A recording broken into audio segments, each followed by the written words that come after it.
உன் கோழி குஞ்சு பேர் தூங்குது. தூங்கு குஞ்சு. தூங்கவே இல்லப்பா. நல்ல தூசி போட்டுருக்காங்க. இந்த கோழி குஞ்சு நம்ம வீடு கட்டலாம். எப்படி கட்டலாம்னு பார்க்கலாமா? இது வந்து கதவு. கோழி குஞ்சு உள்ள போகிறது. இதை கட் பண்ணிட்டு இந்த சைடில் மட்டும் கட் பண்ணிட்டோம்னா டோர் மாதிரி திறந்துக்கலாம். இந்த சைடு வந்து ஃபுல்லாக அப்படி கட் பண்ணி எடுத்துட்டு இதில் ஜன்னல் செட் பண்ணிடுவோம். இப்போ உன் கோழி குஞ்சுல என் மேலே ஏறிட்டு நிற்கிறாங்க. பார்த்து பொறுமையாக விட்டு கையை கீழே வெட்டிக்கிறாத. சூதானமாக கட் பண்ணணும். இது ஜன்னல் டோரு.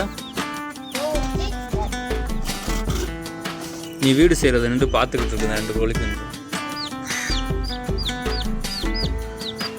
கோழி கொஞ்சம் தூங்குதுன்னு யாரும் சொல்லக்கூடாது. உள்ள போ உள்ள போ. ஓடிப்போ உள்ள ஓடிடுச்சுப்பா. இல்லை நீ வாங்க கொஞ்சம் நீயே விடு. எல்லாம் வாசல்லே நிற்கிறாங்க பாரு. உள்ள தீய சக்தி இருக்கு, போகாத.